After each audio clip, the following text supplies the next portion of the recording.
Hey, welcome everyone to another edition of Deconversion Stories. Today I'm chatting with my friend Nikki right over here. Nikki and I met at Faithless Forum. It's funny how all these guests suddenly I've got on my show I've met over at Faithless Forum. But that's what happened. I managed to get a bunch of folks to jump on for the hour and, of course, the after party as well. Nikki, thanks for joining me for today. Yeah, you're welcome. I love the hair colors. Thank you. Worked really hard at washing it out. I'm not joking. Every time I wash it, it washes out. So. Okay. How many towels have you ruined? Well, we don't buy white towels anymore. It'll ruin a gray one too. My wife loves playing with the hair color, and I'm just like, that's why I buy black. Everything is blue. Like everything you touched is blue. The back of your neck is blue. Yeah. There's a lot of blue going on right now. Yeah. You're Smurfland. I think I ruined my Totoro towel, which is really sad. There's this purple dot on it, and I have no idea how it got there. Yeah. Purple people eater stopped by for a visit and used your towel. I guess. They got wet right there. Yeah. Blew his nose. Well, I'm glad to be here. As nervous as I am. Are you nervous, really? Still a little bit. Because I know I really want to get my story out there. I have wanted to since about 2017, and this gives me the opportunity to do it while someone holding my hand. So well, I got you, Nikki. Well, what I usually do is I just tell people to sort of take us back into the days where you were indoctrinated into whatever belief system you're part of, and how you sort of found your way out of it, like the little signs that started showing up, and little red flags, and eventually you were like, yeah, you know what? Nope, don't want to do this no more. And so to kind of take us on that journey. And as you're going on, I might have a question, or Mikey might have a question. You never know when we might put our hand up or something. So yeah, and you should totally make sure I don't like derail and go off on a rabbit trail and like just get back onto the main story. Well, that depends on what's at the other end of the rabbit trail. I'm about to say, if it's anime related, I'm not stopping shit. I'm here for this. Yeah. So yeah, I can just start talking. Yeah, go for it. Man. So how it all began with, I grew up in a basic home, and that's the thing about I think especially how I look. I just look like your average person.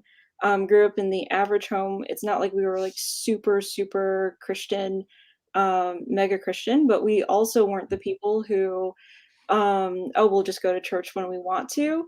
No, we had to look good. So we're going to church every single Sunday. It had to be every single Sunday. Oof. All the Bible studies that were prescribed, we had to do those. And the thing about my family is, though we looked good on the outside, my mom was never really the mother that I needed. So she only did the stuff that people could see. If it was public oriented, she would do it. Right. So wait, what do you mean? Like she wasn't like a good mom, like at home? Is that what you're saying?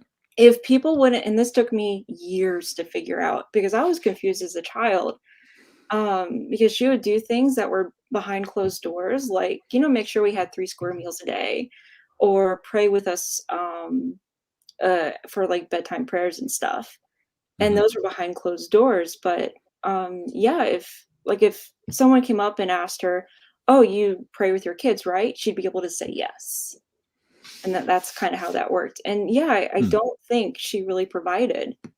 If it wasn't on this list, I don't think she really met my needs at all, which I'm still struggling with. Kind of just like keeping up appearances like in front of the church people, but at home still doing everything she was doing before. No, because then you also need to, like, if someone asked you a question, you needed to also be able to say, oh yes, I did that at home. Oh, okay, I gotcha.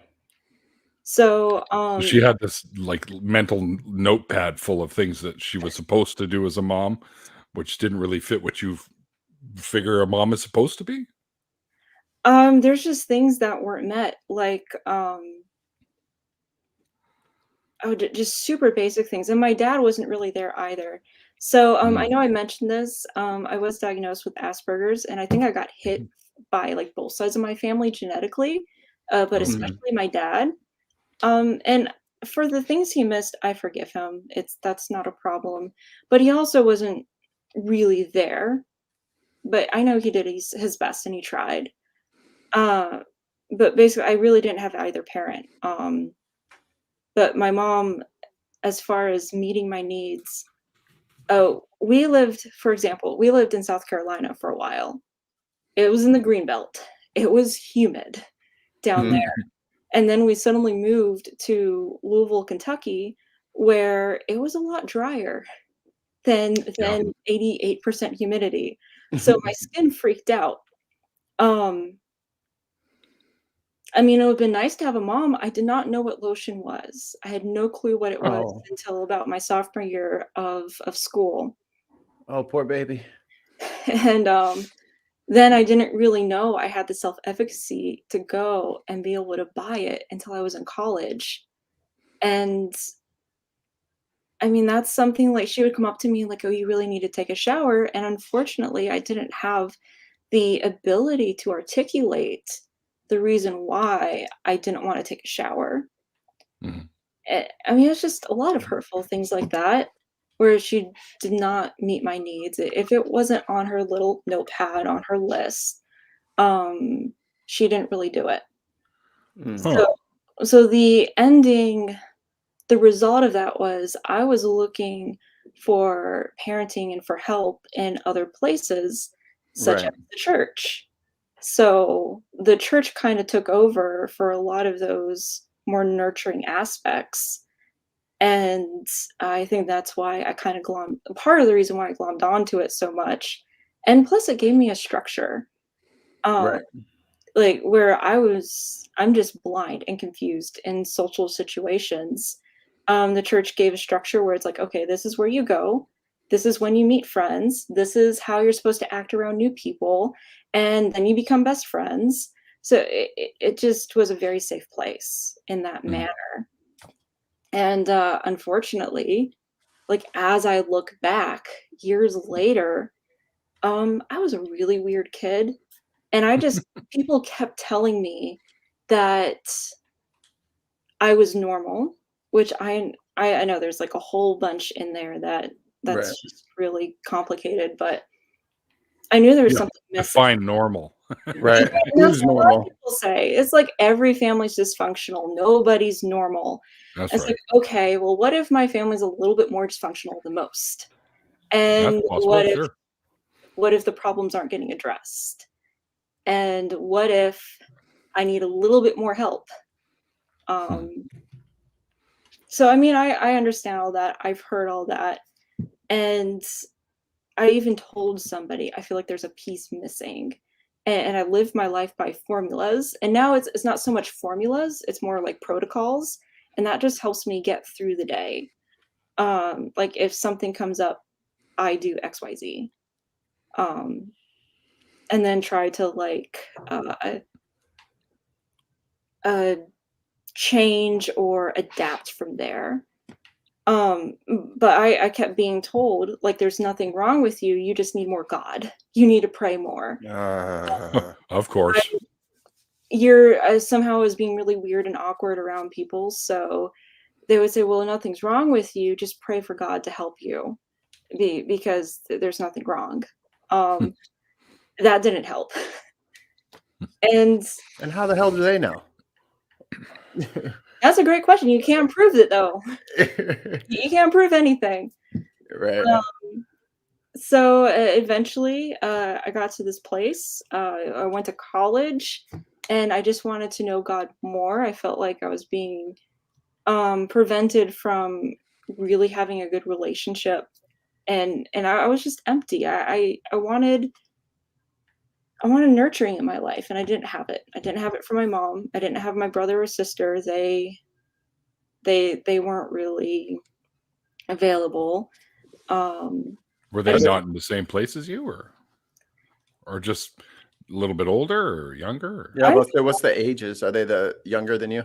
Yeah, they're younger than me. And my brother basically got away as soon as he could. As soon as he had a license, he was out of here. He didn't want to talk to anybody. He joined the military. He was just gone. And my sister was way too young to really talk to her. But I'm so thankful for her because she is my grounding foundation. Without her, I would still think I was crazy. Because I look back at my childhood and growing up, and if I didn't have her to corroborate what happened or how we reacted to it, I was still crazy. Yeah, she was much too young at that time. Right. But I joined a Presbyterian church, and I did it because all I've wanted to do in my whole life was to help people. That's all I've wanted to do. Just make a difference in the world, help people, be kind. And they did these volunteer things every Wednesday, and I loved that part. I just wanted to help people. And that's when a girl from another group came over, and she kept trying to convince me to go to their church thing on Wednesday. I said I can't. She basically love bombed me, which is a word for cults to describe, for any of your listeners who don't know. Yeah, what is that? Scientology is probably the most infamous. I don't really know anybody who does it more than Scientology, but it's calling the person, just showing a lot of affection or friendly affection, and trying to bring them in by just sheer niceness, if you will. So I basically got love bombed by this girl, and she eventually convinced me to come to their Wednesday night thing. So I did. And then I just kept going. And then I stayed. And little by little, after about a year, I had a very abusive boyfriend that first year of college. So that, or I shouldn't say abusive. It was just a bad situation. And by my sophomore year, I looked at these people and I said, why are they so happy? What if I followed what they did and figured out what they did, so I could see if I can replicate that? So that's when I joined everything that this group did. Now, what you don't know is it was already well known on campus that this group was a cult. And I ignored people because I thought, surely this isn't a cult. Why would it be a cult? That's dumb. The pastor even put out red Kool-Aid. Oh no! Oh no! Was his name Jim? No. Oh, and as I'm talking about these people, one thing I can't continue without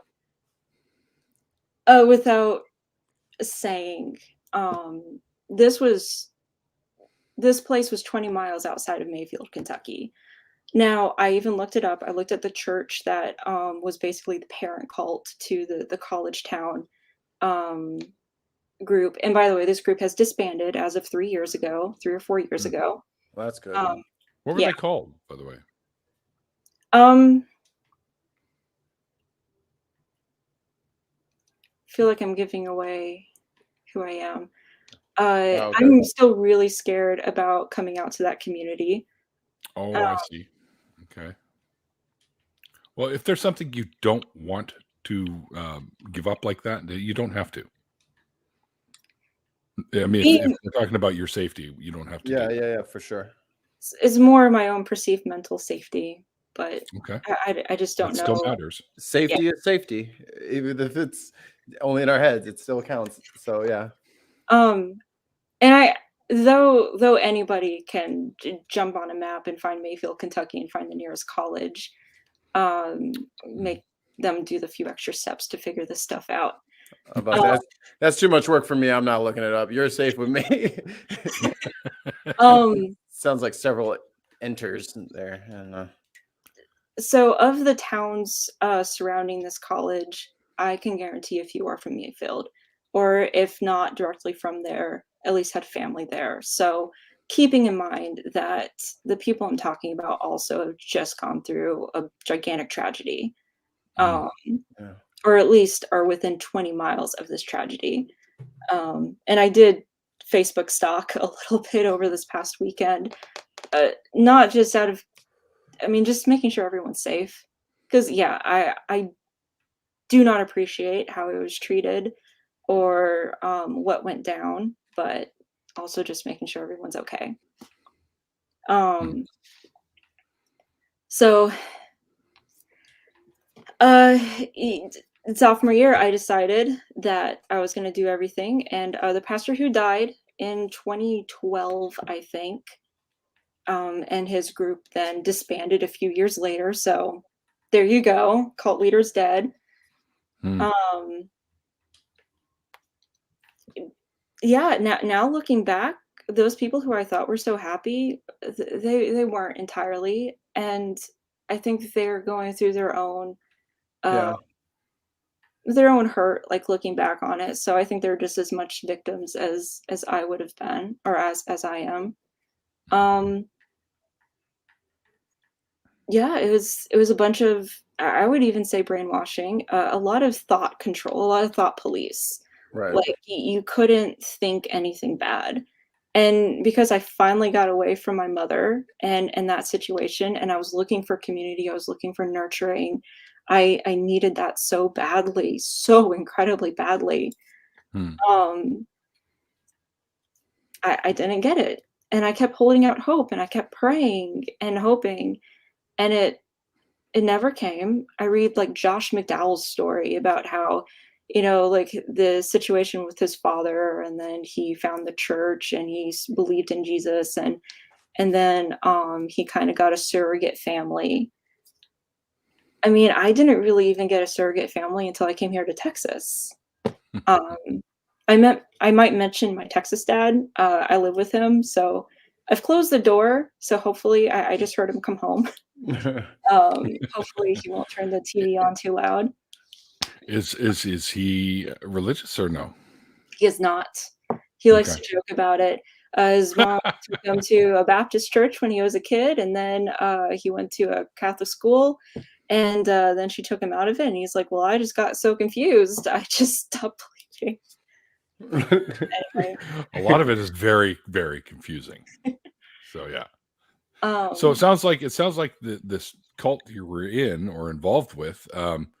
You mentioned the thought control, which is one of the pieces of the BITE model, right? Yeah.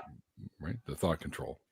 And where someone would probably say that the group itself on campus was probably not a cult entirely, just very cultish, because he did really encourage people to stick with their families, which for me, any motherly thing, like, hey, I need advice on this girl thing, or I need advice like how to do my taxes or whatever, they would shove me to my parents. And I begged my dad to help me with that stuff. My sister begged. I've begged for help in other adult things that you don't learn in school, and they just won't help. And I didn't get it from my friends, my quote unquote friends either. Anyway. Yeah. Was you were talking? You're mentioning us earlier, a Presbyterian church that you're a member of. Yeah, you I tried. Wanted to be, but I stopped. I still was in contact with that pastor, and they were all very respectful. I made my choice. I decided to join the really, like, everybody knew this was a high control group. And he would talk to me. He was like, okay, I believe that the Bible is true with a capital T, but however, this is what this group believes. And I'll be like, okay. When you say this group, are we talking about another belief system that's similar, or? No, this is Pentecostal in origin. Okay. And I think my group in particular, it was not, it's not ubiquitous to the system at large, because they've reached out to many campuses. It is on many campuses out there. Okay. But I don't, like, even though my pastor was very involved with the governing of the group, of like the regional group, Mhm. our group was different. It was, I don't think, like, if you went to other Pentecostal, like, of this denomination and said, okay, well, you're a cult, I don't think that's necessarily true. Okay. My pastor really made this group in particular extremely high control. He even changed our name from what the national group was called. Wow. Sounds like a control freak. Sounds worse than me. I don't know if that's possible. Well, so after years, I was in it for about 5 years, and then I moved overseas, and I think that in particular helped so much. I just remember looking out the window and seeing the little kids run in this Asian country, just like run up and down the road and be like, "Oh my God, they don't know Jesus." Somehow they're cracking along. We're throwing little chick tracks out the window for them. Oh my God. The church I joined when I went to this overseas country, it was a missionary church, so they spoke English. They handed out chick tracts, and that was my first experience with them, and oh my God, I hated it. Yeah, they're so awful. It was so bad. I was so embarrassed passing them out. I only did it once, and you know, like Seth Andrews has this thing like Christianity made me talk like an idiot. Yeah. Oh my God. Just do things. And this is part of the reason why, like, by the time I got to Japan, or okay, I was in Japan. There you go. Oops. Awesome. I'm jealous. I'm hella jealous. Yeah. Like, by the time I got there, like, the dichotomy, the cognitive dissonance was already dividing my brain. And by the time I left 4 years later, it was to the point where, I mean, like, it felt like my synapses were being cut in half. I could barely stand, just like knowing what the Bible said, and then seeing the empirical data, seeing the evidence right in front of me. Like, this does not connect. And I know, like, I always saw it as like a Jenga tower. So I'm also trying to get through this kind of fast. So, you got all the time you need. Yeah. okay. I just know me. I'll just talk forever. Challenge accepted. That's not a bad thing. Okay. So I mean, that's how I got into. I said What? he does too. Okay. He talks forever if you let him. No idea what he's talking about. Reminds me of the time when I was 4 and someone told me you talk too much. Fucking mute him. So sorry, go ahead. See, so that's how I got into it, and just all the mind control. It's hard right now to pick like an example of how bad it was, but then Wow. like getting out of it, like being separated from it, that helped a lot. Yeah. But still, like, they said you had to be in church every single Sunday. It didn't matter what. And then when I went to the missionary church, it was you have to be in church every single Sunday. And I felt bad about missing. And I missed out on so much. But it was the atheist expats who I met who helped get me out. Because they showed, like we had to be together. Like, the government job that we had, you had to be together for hours a day. So we got to know each other pretty well. I didn't have a choice. And they were just so nice. And I kept being told, like, oh, secular people, they're not good to be around, or, you just can't care for people without the love of Jesus in your heart. And I was realizing, like I said earlier, all I want to do is help people. All I want to do is be nice. I was realizing I couldn't be nice as a Christian. Right. And that was horrible. So that's another block out of the Jenga tower.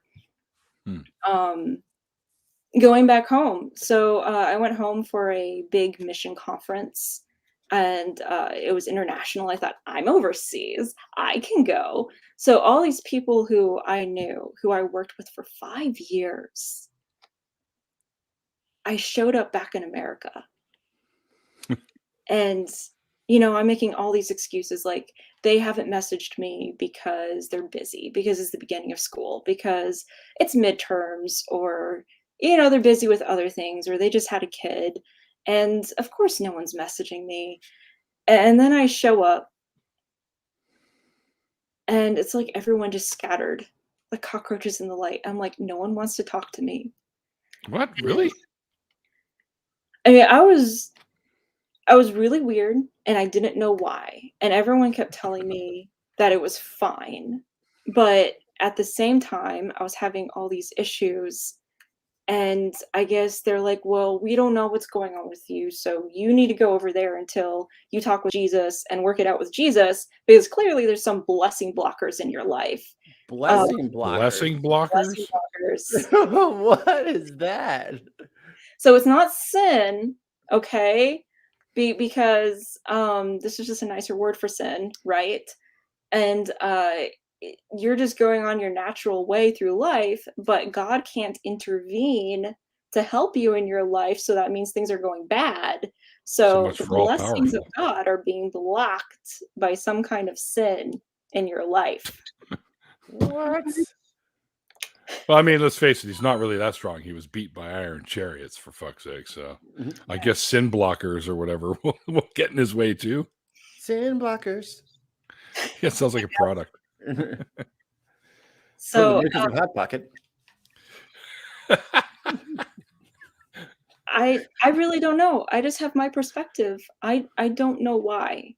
I mean, that's the best reason I can give you. You didn't know me back then, so maybe I was a pathetic human being as a Christian and just normal. I don't know. I was just trying to be the best person I could, trying to let Christ shine through me, and it wasn't working. Yeah. It didn't yeah, work. well, I mean, it's never a bad thing to try to be the best person you can be. Unless, of course, you're a serial killer, then I wouldn't suggest trying to be the best at that. But you're going to end up in jail if you do that. I mean, Dexter is a very popular show, Neil. I don't know. Yeah, well, didn't they bring it back again? Yeah, man. New blood. Yeah. Well, but no, it's never bad to try and be the best that you can. I think most of us can say we strive to do that. Weird, of course, is relative. So says the weirdo. The Addams Family. Oh yeah.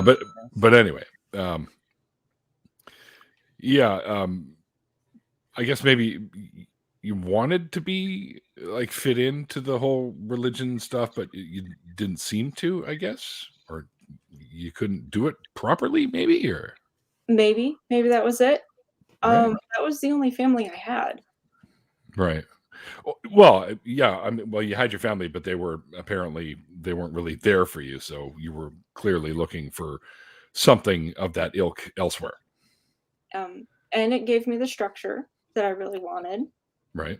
It gave me the magic voodoo words to say to get God. Jamie says weird is a compliment. Word. I like being weird. Yeah, I see it that way now. I mean, I'm leaning into it. Yes. Hey, Joseph, long time no see.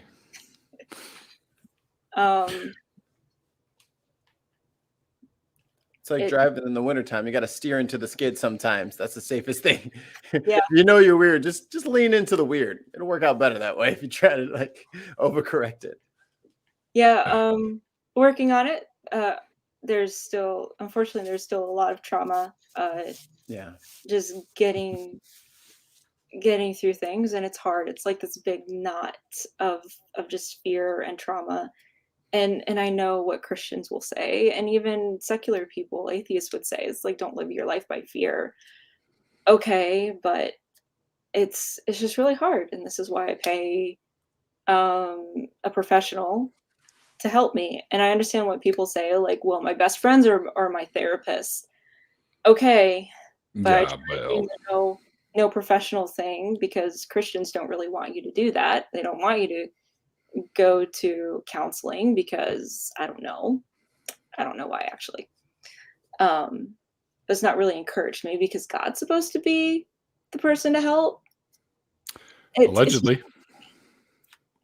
It is changing now recently. I think they're catching up. They're about 20 years behind when it comes to mental health. Yeah. Constantly catching up. And thank you, Jonathan. I don't condone killing people. Jonathan.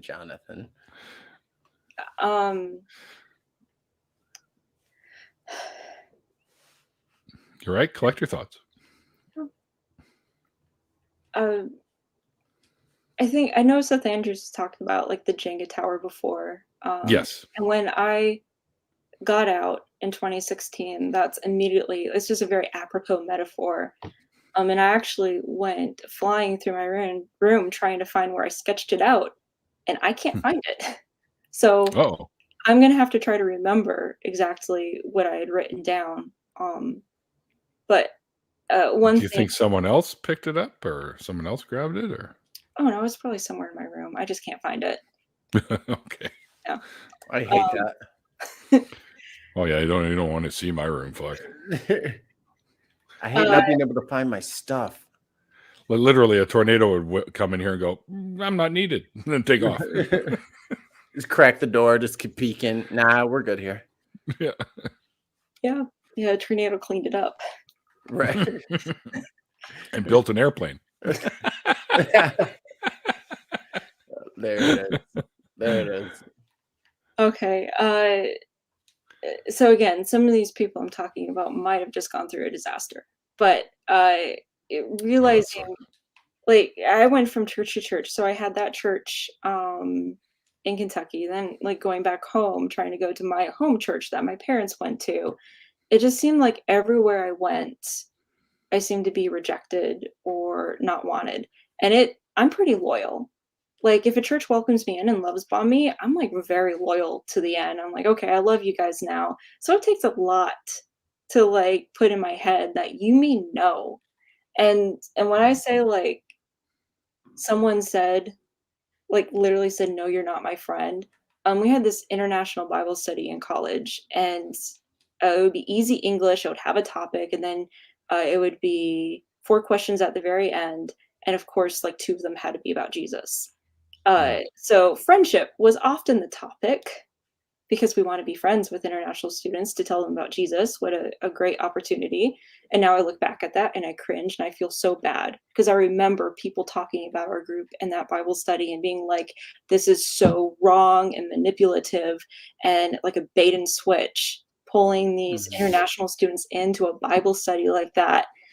And I look back and I'm like, they're right. That was really bad. Really, really bad. But like a really easy question was, who is your best friend? And I would be put in a group with another American, and I'd be, oftentimes it would be this particular person, and I'd be like, hey, you're my best friend. Short of her saying, no, I'm not, she basically just looked at me and was like, oh, so-and-so is my best friend. There's so many other things she could have said, like, well, so-and-so is my best friend, but you are too, or something. I mean, she basically said no. And I'm still going like, oh, you could have said yes. And it took me a long time to realize she was not my friend. It took me until like 2014. And that situation, I just finally realized she's never going to be this person who I want her to be. And I need to look elsewhere for friendship. And that's when I realized, these atheists who I work with are better friends to me than this girl is. And like my home church, I sent email after email. I tried to get involved. I said, "Hey guys, I'm so sorry. I'm going to be gone a month for this thing," and no one cared. And when I came back, it's like they were like, "Oh, wow, huh, you're back," or like, "Oh, here you are," and I'm like, "Yeah, I was gone for like a month." I mean, it took a lot for me to get the hint that like, no, we really don't care for you, and it took until meeting people who actually did care, who are messaging me and emailing me asking me if I'm all right, that I realized, oh, this is what a friend is supposed to be like. Mm-hmm. People who didn't care how weird I was, or that I didn't fit in apparently with what they expected or wanted their church to be. Right. So I mean, that's just another Jenga block down. And it got to the point, and this is the deconversion point.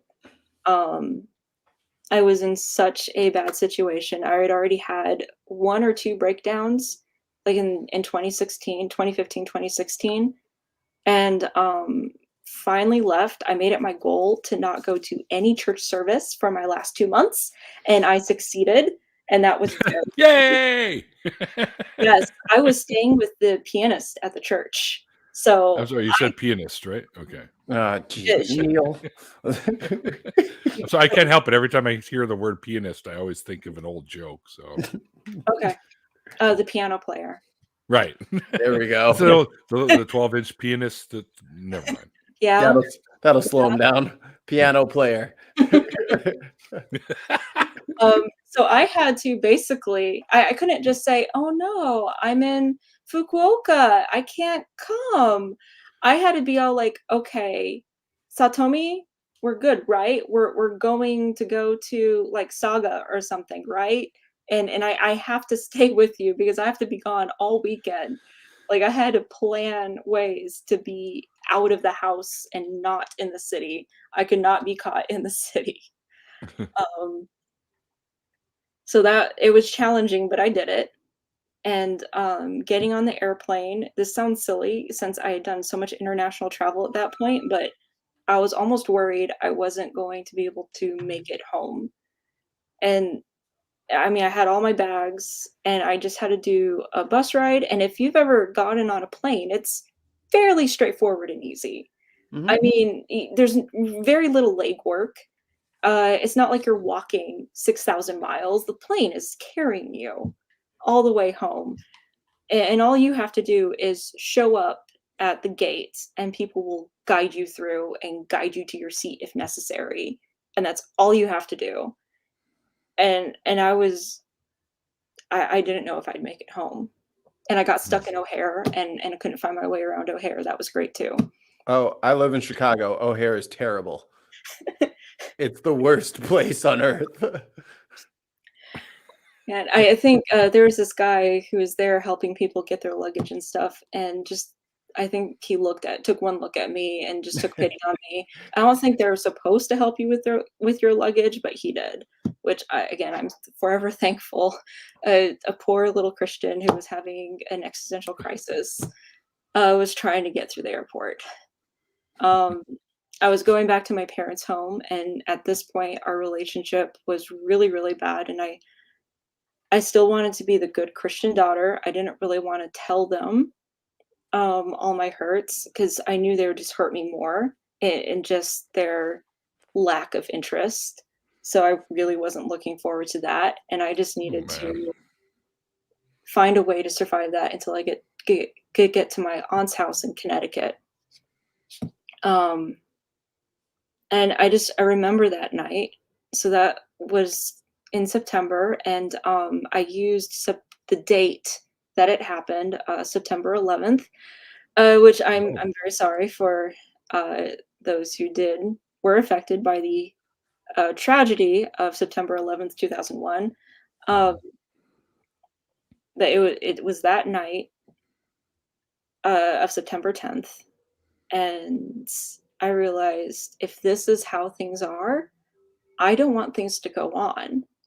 And I keep wondering, where was God in that moment? If he was real. And I know what Christians are going to say, and this is where it's like you can't prove the unprovable. And I'm still hung up on this idea that I want to explain to Christians why I made the decisions I made. And it's always going to come down to, well, you should have hung on. Galatians 6:9, don't give up before the harvest. You should have hung on. God works all things to the good for those who love him. Romans 8:23 or something like that. You needed to continue believing. I'm like, I believed. I believed past possibility, and it didn't work. He wasn't there, and that's all I had. And that next day, like it was September 11th, I said, okay, I'm going to get through this, and everything's going to be okay. Got to my aunt's house, and, kept thinking, it's really easy to drive this car off the road if I wanted to. Made it there, and finally was just able to let go and get the help I needed. But I still hung on. Like I went to this thing called Celebrate Recovery with my uncle, and that's Is that like religiously based? Yes, it's Alcohol's Anonymous, only with the religiosity turned up. Oh, like okay, sure. Yeah, it's 12-step. Wow. They had the worship music. I mean, I considered that was my church. And I mean, what Christians have always told me, like, don't research apologetics unless you're fully right with God. Don't make any big decisions unless you're fully right with God. And I mean, What does that even mean? I'm not sure now. At the time, I thought I could have told you, but now, I mean, what is that? What even don't do anything unless you're right with God? Like, I guess the way you feel or something. I feel righteous because clearly our heart is deceptive above all things. I don't know. Yeah. Bizarre, some of the shit they come up with. So it came to the point where I actually left my aunt's house in Connecticut, and in February 2017, I come down here to Dallas to live with my other aunt here in Dallas. And so I mean, as far as deconversion goes, I mean, it was little bit by little bit, like over this period of time. And all I had left. So I felt like I was being really mean to people. I couldn't be nice to someone. A friend came out as lesbian. And it's not that I said anything bad, but I just felt so bad. Like back in college, I couldn't say what a basic human being will say. Like, you're still loved and accepted. Like, I wasn't allowed to say that. And I mean, I hurt people being a Christian. Wait, hold on. You weren't allowed to say that in your mind, or is this what people were telling you, that you weren't allowed to say that? I don't feel like it was just in my mind, because our pastor literally... Well, it's learned, obviously, but you obviously held on to that and used that as a reason to not. He literally gave 2 lectures. So we had this morning prayer, and he, like 2 days in a row, and he got her back for one of them. And I think that's why he did it twice. Said how homosexuality was wrong. And unfortunately, I mean, I still talk to her. She was my friend.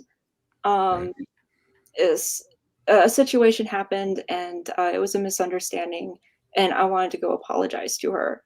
And I was told straight up, you're not allowed to go eat with her anymore. You're not allowed to talk to her. We're not going to help you. We're not going to take you to see her, period. You're not going to have any more contact with her. I have been able to contact her since then, in the last couple of years, and tell her I'm sorry. Unfortunately, she doesn't remember that incident, but I mean, at least I got to say I'm sorry. Stuff like that. Like, I couldn't be nice. I couldn't just be basic, a decent person as a Christian, and I hated that. And again, like these people who I met, I mean, they helped me when I was down. They helped me when I was in trouble, more so than any of the Christians I ever met. And I came down here to Dallas. And first, I sat up in bed, like in the middle of the night, and went, "Oh fuck, I was in a cult." And, you just kick the covers off. Ah! I was in a cult. And I feel very vindicated. I've since met up with some other people who were in it, who are now out, including the girl I just mentioned. And they're like, yeah, we were in a cult, and we're like sitting around with a newer friend who wasn't aware of this, and it was like we were all doing a reunion. We're like, yeah, that happened. That was a thing. And she's like, wait a second, what? I'm sorry, it sounded like you said cult for a second there. So it was very vindicating that I'm not the only one who thought that.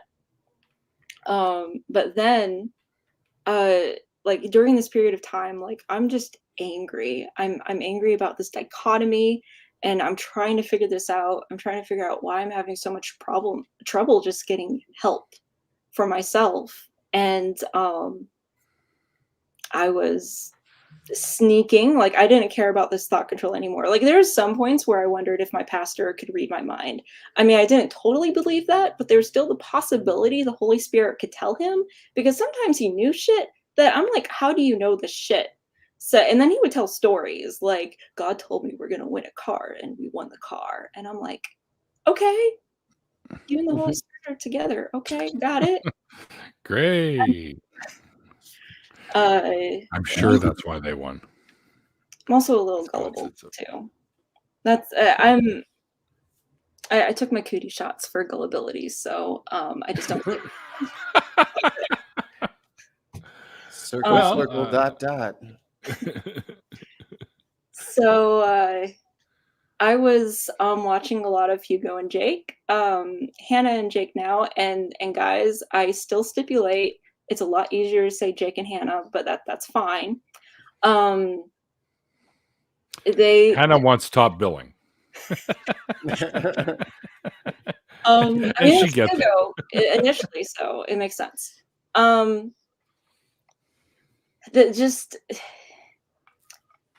was just really angry. Yeah, and I felt like I could watch these things and kind of pick apart, like say, oh, well, no, I don't believe that. But yeah, I agree. Like the salty Bible songs that I grew up with, or the Donut Man stuff. It's like, yeah, let's make fun of that. And then that led to my YouTube recommendations starting to have like the little atheist symbol, and underneath it said the Thinking Atheist. And I was like, oh no, you can't do that. That's like, I'm not right with God. And besides, I'll never click on that. That's just wrong. I can't do that. It's a bridge too far. Yeah, just a little bit. I mean, the atheist symbol, it was just right out there, like, no, I can't handle that. yeah, that one right there. Then what else was coming up in my feed was the atheist experience, which was again like, no, we can't do that. I'm not right with God. I can't do this.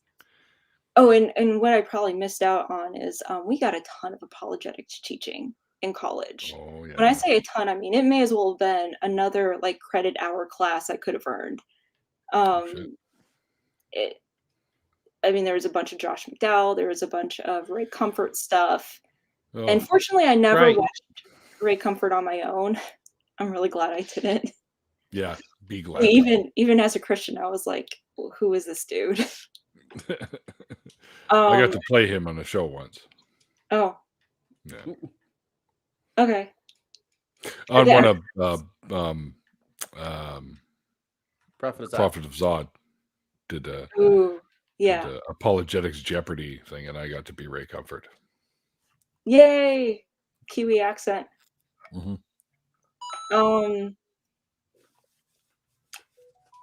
I ended up clicking on R and Raw because his was just R and Raw.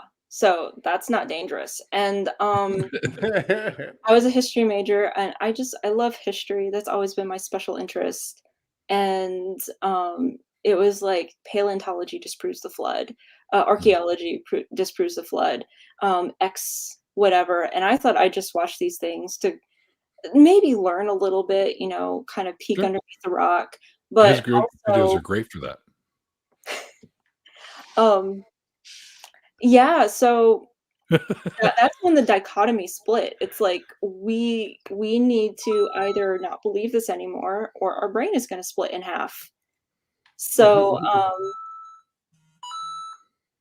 my goodness. Sorry, phone's going ballistic.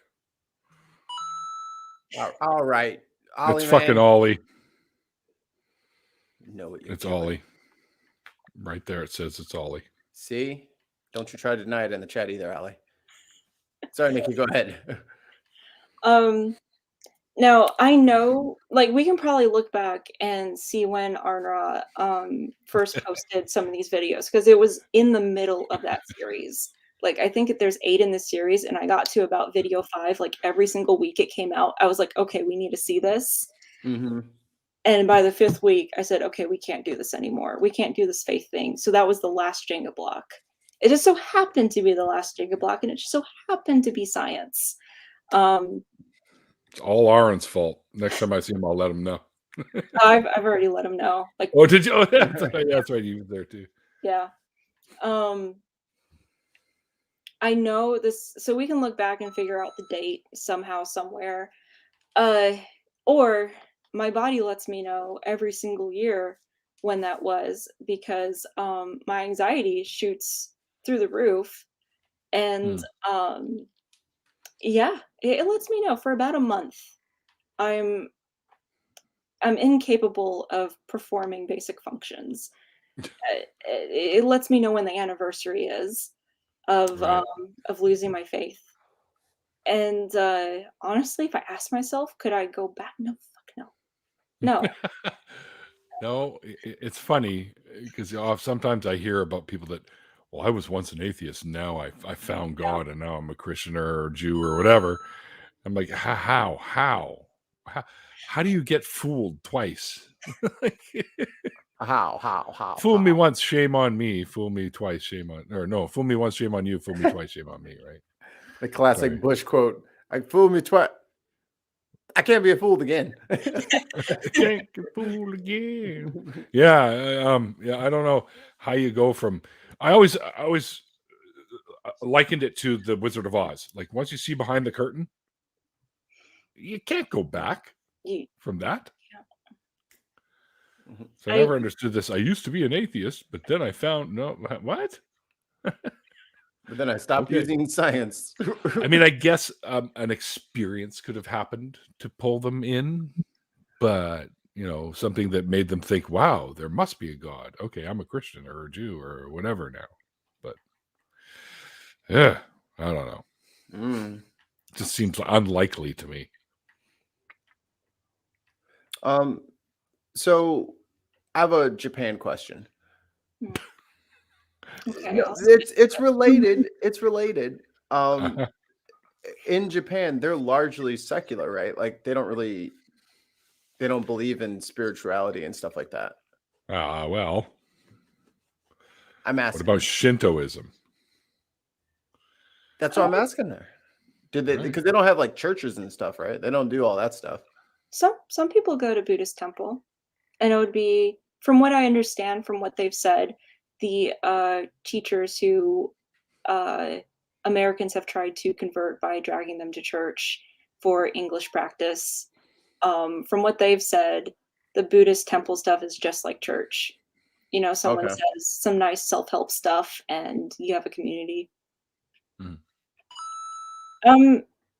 I would say the religiosity is probably not very high. It's not cranked up to 10 like it is in America. Yeah. But I think you still have the same percentage of people who believe in some kind of woo-doo spiritual stuff. I mean, it's just basic stuff. And then you still have people, I mean, there's still an economy for priests to come and bless the shrines at houses, which has to happen, I think, once a year. Well, I had So heard that they were more secular, but I needed the word from someone who had boots on the ground. From all my experience entailed, I mean, I never went to these things because invariably they'd be like on a Sunday or a Saturday when I had church, and I'd be like, I'm sorry, but you can come with me. Like I'm embarrassed by like going to these church things for what? I clearly wasn't enjoying it. You know, especially at that time, I was super, super depressed and telling myself, oh no, you can't be depressed because you have the Holy Spirit in you. So if the Holy Spirit is in you, then you can't be these things. And then I started daydreaming about contacting a therapist, and that's when I was like, okay, no. They still, I got picked up by the pastor's wife, and she said, oh, it's okay, let me take you out to go grocery shopping. I'm like, okay. And then she's like, okay, well, now we need to go shopping over here. I'm like, wow, this is getting a little much now. And she's like, okay, now we're going to come to my house because we invited all these Japanese neighbors over and you're going to help translate. I was like, and then we get there and it's a party. It's a damn party. And I was so depressed. Like, you look at those pictures of me from that party, I was dead inside. I was not living my best life. And no one was really helping me. And my biggest evidence is, you know, the minute I left, the minute, I mean, all I needed was a shoulder to cry on. Right. I mean, that's all it was. And I met Texas Dad, and he gave that shoulder to cry on. And he's an atheist, and that's really all I needed. And Christians couldn't figure this out. So if they did figure it out, I'd probably still believe. So from what it sounds like, they just kept finding more and more ways to use you and to use your talents to do things that they needed done.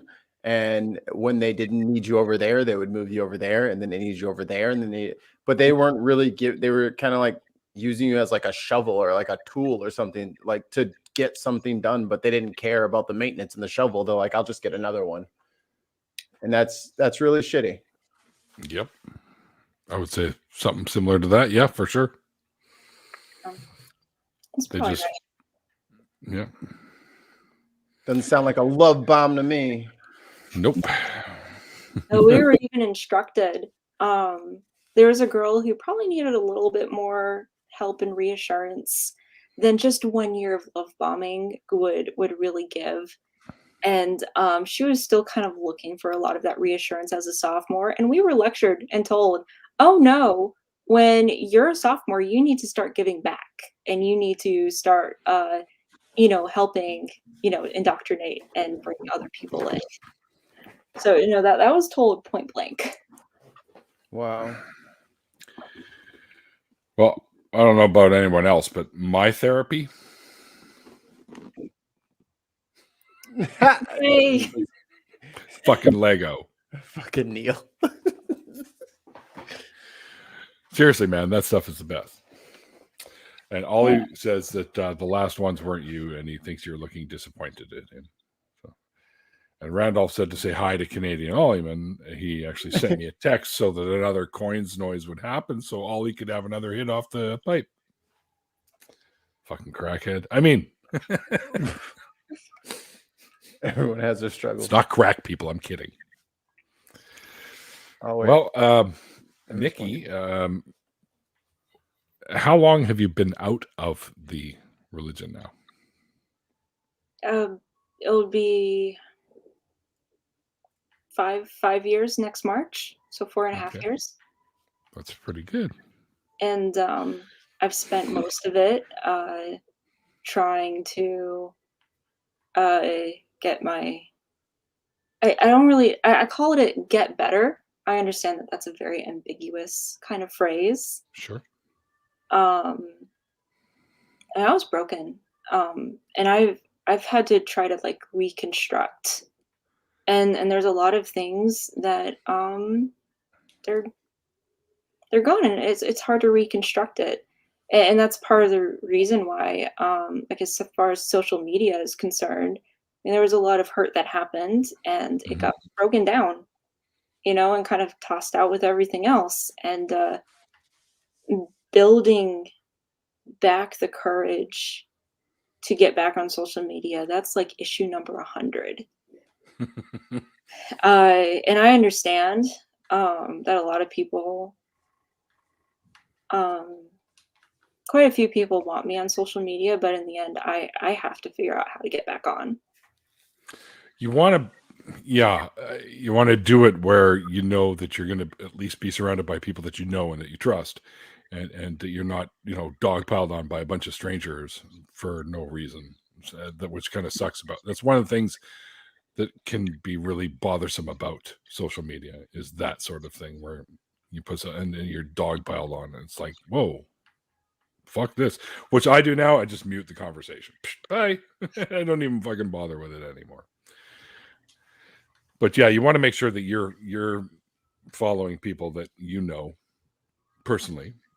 Keep those folks in your circle. Don't put yourself out there so much that I mean, there's going to be people that go, "Oh wow, I really like what that says," or and I'm going to follow that person. And more than not, they're probably going to be decent folk because if they are already agreeing with you on a bunch of stuff, they're probably of the same mindset, so to speak. So you're not going to have too many, but. Believe me, when you get up, this isn't like a brag or anything, but when you start getting up in numbers, people just follow you out of the blue, and you're like, "Why are you following me?" Like, I look at their profile, and it's like, "Holy shit, where did this person come from? Like, why are they even following me? We're nothing at all alike. It's just weird." But it's bizarre how that happens. But I have over 10 people following me on social media, so I know the feeling. It's taken me a few years to get to this number, but I think, over 10, that's still kind of ambiguous there, Mikey. It could yeah. be a million is over 10. I mean, it's like 2 dozen, So I feel like You've got more than that. I really feel like I broke the internet, when I made my Twitter. When I followed myself from my other account, like that was a lot for one day.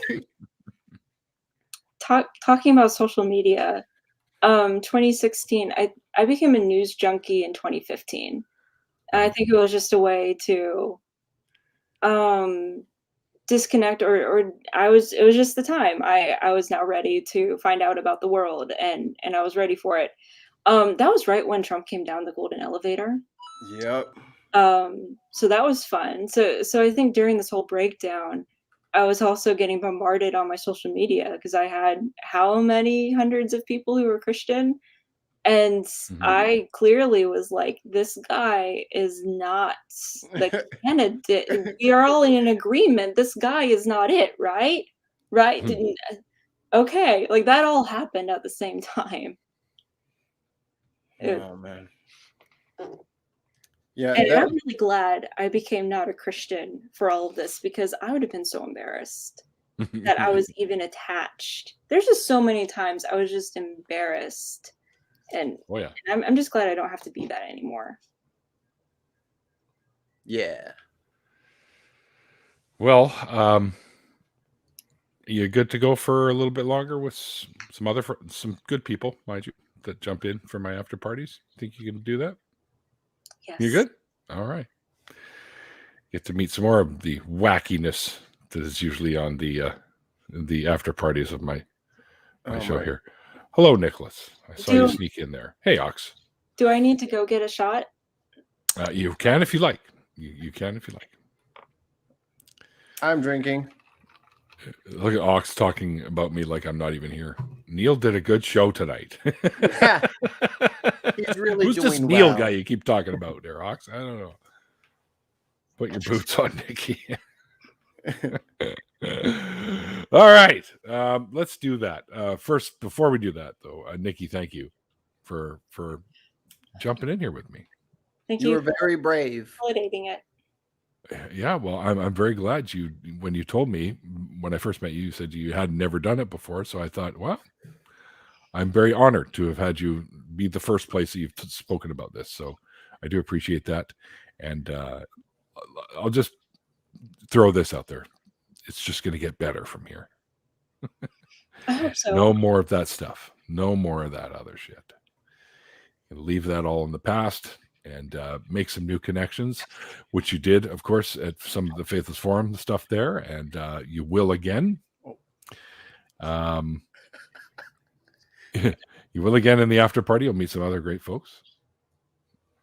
One of them who might pop in, I believe, was already at Faithless Forum with us anyways, which is that Nick fella, if he decides to jump in.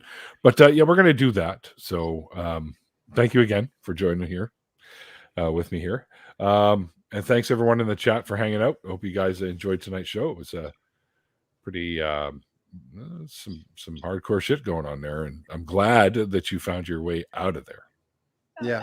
Thank you everybody for your support. From I can't see the chat necessarily, but there's a lot of love. Thank you. Mhm.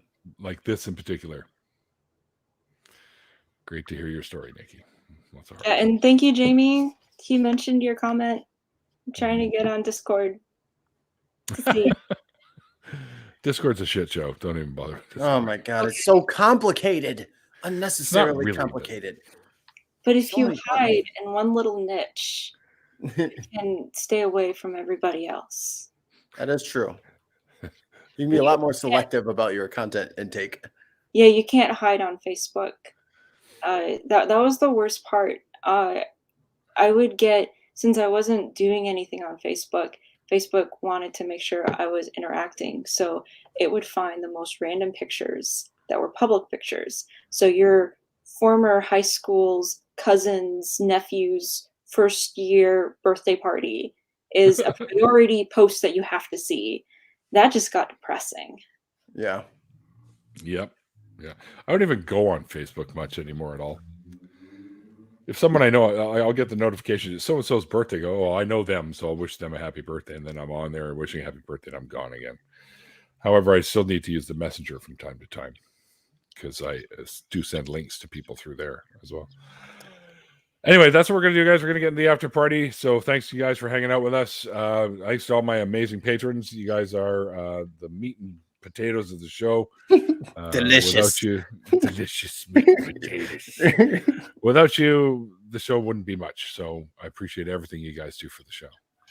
And soon, hopefully, I'm thinking springtime-ish, Randolph and I will be starting up our call-in show, True North Talk. So head over to www.truenorthtalk.ca and you'll learn more about the show, and you'll get a link to the YouTube page so you don't miss when we launch the show.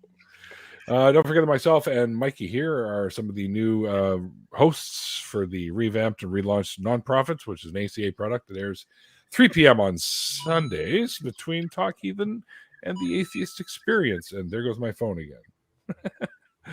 So go subscribe it if you haven't already so you don't miss it.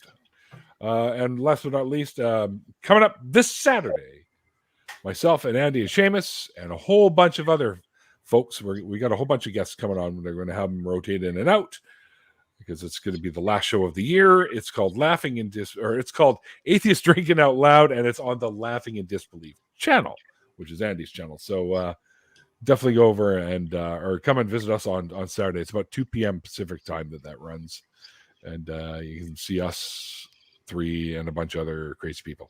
Should be a lot of fun. All right. Until next time, guys, like I always say at the end of the interviews, like the late, great Christopher Hitchens once said, it's called faith because it's not knowledge. And we'll see you guys next time. Link to the after party is below, by the way, and it'll also appear here when the credits are done. See you guys.